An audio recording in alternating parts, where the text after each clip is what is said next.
কমলপুর মহকুমার পশ্চিম হালহালি গ্রামের বিভিন্ন বিহাল রাস্তা মেরামতের দাবিতে পশ্চিম হালহালি গ্রামের নারী পুরুষ আজ নাগফুল এলাকায় কমলপুর আমবাসা সড়ক অবরোধ করে। প্রায় 1 ঘন্টারও বেশি সময় ধরে চলে রাস্তা অবরোধ। এলাকাবাসী দাবি, বারবার পঞ্চায়েত সহ ঊর্ধ্বতন কর্তৃপক্ষকে বলেও রাস্তা নিয়ে কোনো সুরাহা সূত্র পাচ্ছেন না তারা।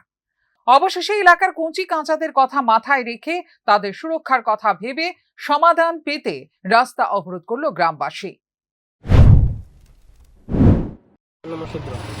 আজকে আমরা পশ্চিম হালহালি গ্রাম পঞ্চায়েত এলাকাতে 1 নম্বর ওয়ার্ডের থেকে আমরা রাস্তার জন্য এসেছি, রাস্তা অবরোধের জন্য এসে প্রায় 1 ঘন্টা খানেক আমরা রাস্তা অবরোধ করেছি।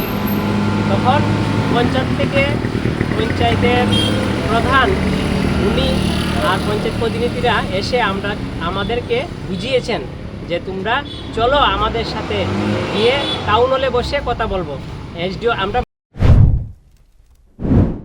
খবর পেয়ে হালহালি পঞ্চায়েতের প্রধান, উপপ্রধান, পঞ্চায়েত সচিব, দুর্গা চৌমুহরি আদি ব্লকের পঞ্চায়েত অফিসার রসিকলাল চাকমা অবরোধ স্থানে এসে অবরোধকারী গ্রামবাসীদের সাথে সমস্যার সমাধানের জন্য আলোচনায় বসার আহ্বান জানান। পরে স্থানীয় টাউন হলে গ্রামবাসীদের নিয়ে সমাধান খোঁজা হয়। অরণ্য মসজিদ বাইয়া অমৃত সরোবর থেকে লামাইমণি সিনা অব্দি টোটাল এখানে 1200 মিটার। তো এই রাস্তাটা না হয় আমি জেলা পরিষদে তো পাঠাইমু প্লাস আমাদের যে রেগার হলে ফান্ডটা বেশি থাকে। রেগার মেটেরিয়াল ওয়ার্কেও আমি চেয়ারম্যানের সাথে কথা কইয়া, বিডিওর সাথে কথা কইয়া এই রাস্তাটা আমি ওখান থেকে সেকশন করানোর আমি চেষ্টা করবো, আপনারা কথা চিন্তা করে। তো এরপরে বিনোদ দেবনাথ থেকে নিরঞ্জন দাস, যে এটা 400 মিটার, এটা আমি এবারে যদি অ্যাকশন প্লে 20% মধ্যে কাভার হয়ে।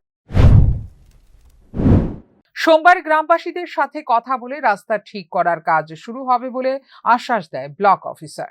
এলাকাবাসীর দাবি, যদি তারপরও রাস্তা মেরামত না হয় আবারও পথ অবরোধ সহ বড় পদক্ষেপ নেবে এলাকাবাসী। Bureau report, news now.